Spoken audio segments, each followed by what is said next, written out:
Right, well, welcome to the latest instalment of our video magazine, our newsletter, video newsletter. And it is September, getting towards the end of September. And we've just had the news yesterday about the Supreme Court decision. Life is getting a little bit insane, isn't it, at one level in this country of ours. And it provoked the thought, where does unity exist in all of this? Do we not take any notice of it, or how do we? Does unity have anything to say?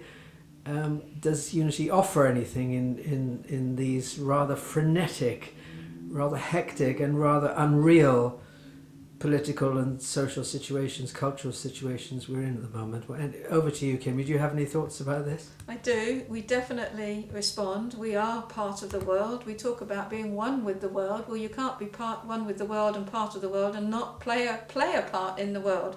So yes, absolutely. And it is chaotic. It's like everything is being chucked up in the air and coming down all over the place in 100 pieces. I'm seeing that as a positive thing in many ways, because I do believe change is happening and good comes out of the chaos. But to get to that, we have to go through chaos. It doesn't seem to step smoothly from one way of being and living to another way. That in-between bit is chaotic. I think it's very important to honour our feelings about that, to feel that sense of overwhelm, to feel that sense of fear, of not knowing how to respond, and take that to God.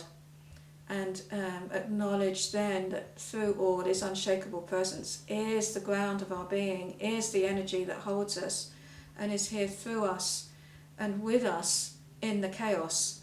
And that out of this, as we stay connected, grounded, present to that energy that we call God, that unshakable presence that is constant, that rock of faith that we talk about in Christianity, as we stay in that awareness, bring our concerns and our fears to that and allow them to melt into presence, then presence can come through us and we can act in a positive way that enables change to be a good thing through us. And that is right where we are. That's not necessarily about being in a big political scene, although for some it is. For me personally, it's what am I doing now? How can I respond now? And I can do that best when I connect with God within that ground of being and step forward in that faith that there is a role for me, but I do it where I am.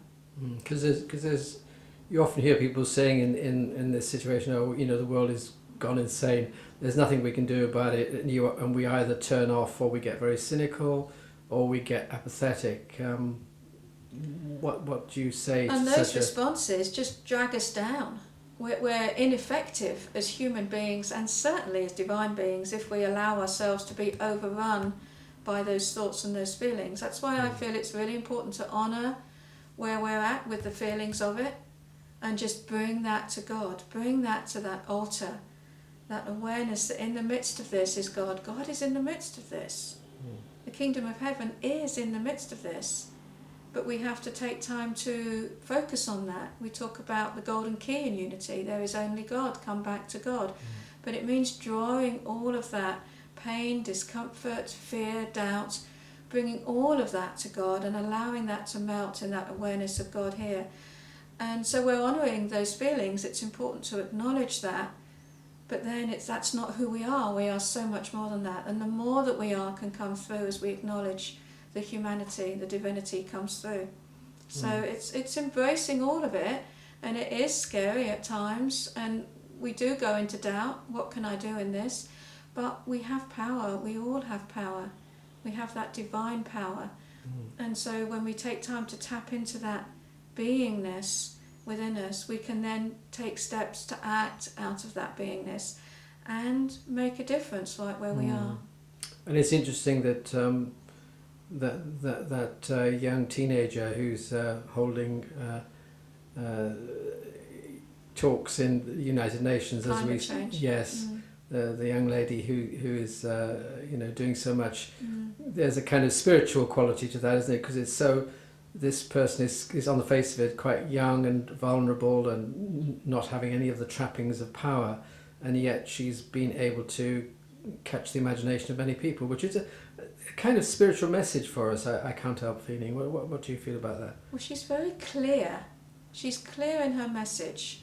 The only thing that's important to her is the awareness that we're messing up the climate, and if we don't do something about it, we're all affected by that. And us here and now, not just generations down the line, us here and now. So she's very clear. I heard her say that she has Asperger's, and because she doesn't respond to life in the way that normal people do. And I say it in quotes because what's normal anyway? But how we've been brought up to respond, she's not impacted by that. It's like she sees through all of the mess and all the clutter and all of the chaos, very focused. This is mine to do. And she does it without fear. There doesn't seem to be any fear there. She went across the Atlantic in a boat that was solar powered. I mean, it's amazing. It took days and days, no showers, nothing. And I don't know that I could do that. She's very strong. She's very clear. I don't think she uses the word God. That's not in her vocabulary. But we can be the same when we tap into that strength and that clarity and that energy for us. So the message doesn't really change in a way, and we still need to go within, but in going within, finding the strength and finding all that we are from that place within, we realise how powerful we are in the outer world. You know, that there is always an impact to our lives, and yes, and we have to move forward in that with that vision. Yes, and we don't always see the impact. We have impact without realising it. We may help somebody across the street and have made their day. We don't know that. You know, so it's not about questioning it, it's just about stepping forward in faith and what's mine to do. Lovely. Well, thank you, and I think it's been great to sort of turn our attention to this at this time. But next time, of course, we'll come back and talk about all that Unity is doing. It's not that Unity isn't doing anything in a day-to-day level. We're rushing around doing lots of things, but we felt just for one segment of our video newsletter, it would be nice to sort of reflect on the world around us. Absolutely. Thank you, Steve. Thank you. Bye-bye. Bye-bye.